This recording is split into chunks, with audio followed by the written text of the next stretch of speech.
We can get my microphone.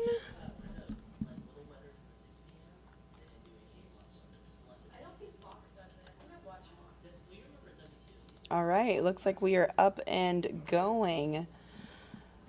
Good afternoon, everyone. Maybe the start of you winding down in your Sunday evening. Gosh, it's been very hot outside, right? So most of us are staying indoors. I'm thankful to be not out in the field today and in here with you. So, we really appreciate you joining in always here at Atlanta News First. We continue to want to share the stories we're working on, pulling back the curtain and really just getting you up to speed about what you can expect in our newscast, kind of tease ahead and let you kind of get excited for more information to come out on the stories that are impacting you and our communities. So I really wanted to start out with a story that I have continued to cover throughout my time here at Atlanta News First. This one specifically has hit home to many people in the Jewish community that I have had a chance to speak with. And again, today they are making headlines. Last weekend, we briefly told you about a group that rallied outside of a Jewish community center, a Shabbat, over the weekend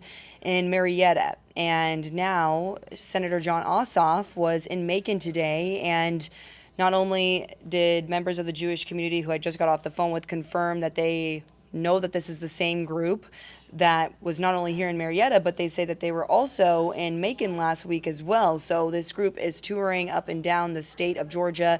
Leaders in the Jewish community have told me that they made law enforcement officials aware of the group so that they would be aware of the times when maybe they showed up in the community, and that's exactly what happened last week. And it happened in Macon, and it happened right here in Marietta. So I'm going to bring you up to speed a little bit before we dive into hearing from Senator John Ossoff, and we're going to let you hear from one of our reporters, Yasmina Alston, who is also working for us today out in the field to gather some more information on another story. Obviously, seeing that imagery was very shocking and very upsetting. Hateful messages and a Nazi flag. That's what this group stood with outside of a Cobb County Jewish community center. The anti-Semitism so close to home came as a shock to Rabbi Ephraim Silverman. A lot of anger, a lot of hurt, a lot of pain. The idea that in 2023 in America and the United States we can still have that kind of imagery outside of a synagogue. The anti-Semitic incident caused many to speak out against it and also show support for the Jewish community. State leaders, other politicians, and organizations. U.S. Senator John Ossoff saying Georgia's Jewish community will never be intimidated by anti-Semitism. I just feel tremendous sorrow that our communities had to feel and experience that kind of hate and vitriol. It is completely unacceptable. There's no place for it in our society whatsoever. But second, I would like people to be encouraged by the responses of neighbors and leaders who came out and condemned these hateful actions. The Anti-Defamation League says in Georgia, anti-Semitic incidents increased 60% from 2021 to 2022. According to the organization, many of those incidents are driven by groups like the one in Cobb County. Rabbi Silverman says the key is to not give these hate groups the attention they seek, but instead stand together as a community and as a whole against the hate. Ultimately, when we see and experience this kind of darkness, I think the most important, most powerful and potent response is to increase in light. Yasmina Alston, Atlanta News First.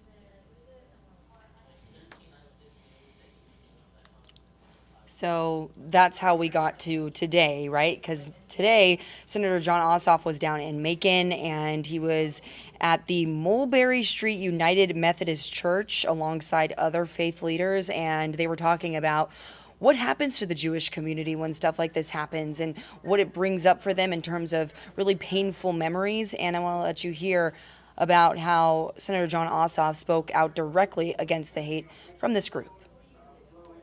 As we react in this beautiful, united, and determined way to what happened last weekend, it's painful but important to remember that the swastika is not merely a symbol of hate. Hate is an idea or a feeling. The swastika is a symbol of massacre, slavery, medical experimentation, extermination, and genocide. Now, at least 900 people gathered together at the Mulberry Street United Methodist Church in an effort to really stand in solidarity with the Jewish community and to stand against hate. When I just got off the phone with my friend Dove, who works for the American Jewish Committee, he was and the Anti-Defamation League. I had both of them in one phone call. They were just talking about how special it was to see the support from the community, see all of the faith leaders as well as people in our legislature showing up for them. I'm going to continue to let this play just so we can take you to this moment. And this is the type of support and that they want to galvanize to really make sure that they are working to combat this type of hate. I did get some more information on the group's name, and what I also found very insightful that our community should know is that, you know, when I asked information like, what is this group's name, you know, where are they from, they're like, look, this is a white supremacist group, a neo-Nazi group, and we don't want to give them the attention by sharing their name. And as a journalist, you want to make sure you're sharing both sides, right? But when it comes to acts of hate, you have to make sure that you're drawing a lens for everyone to make sure that it is properly displayed, to make sure that everyone knows what is going on. And right now, we do want to at least tell you, though, that the group's name is Goyim Defense League. The Goyim Defense League. Hopefully I am pronouncing that right, but that's just for informational purposes. And but the Jewish community and the faith leaders I spoke to and just the Anti-Defamation League say that we try not to share that name just because that's the attention they are seeking. But just for informational purposes, I did want to let you know that I did do that digging for you to get some more information. All right, so we're going to move on now into a different story. We're going to take you here because you know many people have been traveling through the airport, and United Airlines is under some backlash tonight because of the thousands of flight cancellations and delays that took place over the holiday weekend for 4th of July. And we actually had a family here in Metro Atlanta contact us and tell us that they had to sleep through multiple airports because of the issues. Now, initially, United Airlines blamed the severe weather that was taking place in many different parts of our country for the delays and cancellations, because there was also several other airlines that were experiencing cancellations and delays. But the other airlines, according to the Transportation Department, had already said that, you know, they had resumed and been able to remedy the situation, but United had not. That was a statement on Twitter shared from Transportation Secretary Pete Buttigieg, who had said that, quote, besides United, major airlines have recovered from severe weather delays, and the FAA is working with airlines to minimize delays. And so just to go a little bit further into this, some of the stuff that came out of this, the CEO of United, Scott Kirby, is also under some serious backlash because during the time when all of these cancellations were taking place, a lot of people found out that he also chartered a private jet, and he then released a statement apologizing, saying that was wrong to charter a private jet when there were delays. And in terms of the response from the company and the CEO after hearing from Transportation Secretary Pete Buttigieg and what he had said, basically calling out the airline and saying, you know, other airlines have recovered, but United has not, and the FAA is working to do our job to assist the airline in getting back up to speed. The CEO had come out and said, well, the FAA failed United. And so that was the statement on the other side of this. As you know, FAA is in charge of overseeing the air traffic control. So there's kind of a back and forth going on between, you know, just how this is transpiring from the perspective of United Airlines and how transportation leaders like the Transportation Secretary, Pete Buttigieg, are viewing this, as well as travelers. So it will be interesting to see how this transpires into Monday and see if we can hear from some more local travelers that were possibly impacted by this. And so look for that, and possibly later on tonight we may hear from people. We will keep an eye on that. All right, so this is the last story that I wanted to share with you guys. Just another local story taking place in our backyard. Take a look at this video. This home caught on fire. Right now, fire crews in DeKalb County tell us they believe that the fire may have started outside. And the family that was living inside this home did get out. No one was injured, but again, they don't have a place to call home tonight. So we did speak with some neighbors and who had some concerns about the resources in place to make sure that stuff like this doesn't happen. But the fire crews say that they were prepared for this. They apparently saw smoke in the area, stopped by, and did everything they could to act quickly. And thankfully, no one was hurt. So we are working on that story and going a little deeper tonight.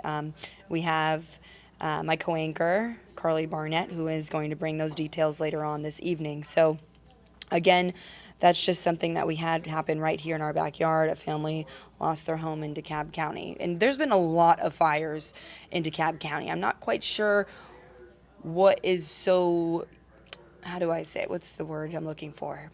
Why it happens, it feels like it happens so much in DeKalb County. I'm not quite sure. Maybe it's just because I've been here for 3 years and it seems like we're responding to more stories out there as it relates to fires. But I did learn something interesting about just some of the reasons why we also see more apartment fires at these older buildings, and it's because mostly, at least in Sandy Springs, for example, I covered a fire there at an apartment over this week, and they were talking about how because the buildings are so old, they're grandfathered in and they're not required to have sprinkler systems inside, but they are required under a new ordinance to make sure that the building still has ways to prevent things like this from happening and making it safer with fire extinguishers, smoke alarms in the units. But because of these units being built decades ago, it's hard for the city jurisdictions to enforce codes like that, building codes like that. So, but it is warming up, and so we all have to be mindful about what we're doing outside. And this is the moment when I'm going to turn things over to our first alert meteorologist, Cutter Martin, who's been tracking the weather outside. You can see we still have a little bit of this haze. Is there an air quality alert? We do have definitely some reduced air quality, a little bit of that wildfire smoke, ozone, high pressure and control, that sinking air. It's kind of trapping it down at the surface. What could clear that out, kind of like what happened yesterday, showers and storms, and we're actually tracking a severe warned storm in the city of Atlanta. This is on the west and northwest sides. If you're hearing booming thunder in Buckhead, maybe the West Highlands area, back towards Douglasville, Smyrna, Vinings, even in Marietta, you could be watching from Marietta and hearing that booming thunder. That is a severe storm just to your south with kind of a north and east movement. So staying to the south of Marietta. Going to be tracking your forecast hour by hour here in just a moment, taking a look at where storms are firing now and how we are forecasting, how we're expecting radar to kind of evolve and your evening plans to evolve weather-wise as we go deeper into the evening. Again, thank you for joining us streaming on YouTube right now. If you have any weather questions, comments, concerns, YouTube Live, the place to get those asked, and it's just Atlanta News First on YouTube as well. And you can reach out to me, Cutter Martin, CutterMartin, on Facebook, on Twitter, on Instagram. Any weather questions, comments, concerns that you may have, feel free to ask and I'll answer. And of course, Rodney Harris, Courtney Jacobazzi, Ella Dorsey, Patrick Pete, Fred Campagna, Jennifer Valdez, all here to keep you updated. All right, let's take you back to radar here. We're tracking that one cell on the north and northwest sides and going to pull up my weather computer, and we'll take a look at that warning. Again, severe thunderstorm warning still in effect for the time being. We'll pause radar. I'm noticing the storm weakening just a bit. Nonetheless, Cobb, Douglas, portions of Fulton County, this warning in effect until 5:15, so about another 20 minutes on this. And it's really just parts of this storm, not the entire storm is severe, but this one portion just to the south of Estelle along I-20 could be some hail there, perhaps some wind gusts to about 60 miles per hour. This particular storm is warned for the potential of having penny-sized hail. That's technically not severe level, but penny-sized hail and wind gusts of 60 miles per hour. The 60-mile-per-hour gusts, of course, being the portion of the storm, the part of the storm that is warned as being severe. 58 or greater, that is technically a severe wind, and it's this core right here that we're watching most closely for these wind gusts to about 60 miles an hour and perhaps some penny-sized hail. Torrential rain as well, and we're going to turn the warning off and put this in a looping motion to give you the idea that this storm is moving north and east, so it's kind of training more or less. And what I mean by that is because of this motion, right now it's pouring in portions of Buckhead on 75, getting heading up towards, Vinings. That's one downpour there. You may get a little lull, and then you're going to be hit by this cluster at basically 278 north side and the west wall of the perimeter, I-285. And then you could get hit by another downpour, that stronger cell there, I-20, near the Estelle exit there in the east and northeast of Douglas County. So it's moving north and east. You're going to get repeated rounds of rain. Meanwhile, downtown Atlanta, Midtown, Tucker, Chamblee, Druid Hills, North Druid Hills, these areas, you might be hearing the thunder, but you're relatively quiet. But I do think more showers and thunderstorms will develop possibly deeper into metro Atlanta. There certainly is more off to the north and west. Floyd and Chattooga County, severe thunderstorm warning until 5 p.m., about another 5 minutes on this one, though I do think that they will expand it, and we can let you know how much lightning is occurring with this one particular cell. We're going to try to get this queried up here for you, let you know that we are seeing within the past, about 15 minutes, we're talking 276 lightning strikes. So very vivid, very frequent lightning. Again, hail to the size of quarters, wind gusts to 60 miles per hour with this particular cell. This one is also moving off to the north and to the east at a little bit of a quicker clip. So we're going to track this here for you. Again, moving to the north and east about 25 miles per hour or so. That'll put it through Rome, at least the north side of town here pretty quickly. The Somerville, Tryon areas here before too long. If it holds together, it could build towards Calhoun by 5:56, top of the 6 o'clock hour, about an hour from now. 6:07, Angelville, and then heading up towards Jasper, Georgia, LJ, building back into the mountains. Speaking of the mountains, Blue Ridge, a lot of folks up the mountains on this long holiday weekend. We have some gusty storms moving in your general direction. We'll track these storms that are stretching from Cisco back towards Dalton, and again back into northern Chattooga County. These are moving in a more easterly direction into Sugar Valley by 5:31, LJ by 6:31, and if it holds together, closer to Helen and Hiawassee by maybe the 6:45 to top of the 7 o'clock hour range there. These storms capable of wind gusts of 60 miles per hour and at least some penny, if not quarter-sized hail. Southwest side of town, Carrollton, Wedowee, Alabama, Roanoke, that's Randolph County. Let's track these cells. Again, moving off to the north and to the east. This little outflow boundary allowed showers and thunderstorms to form.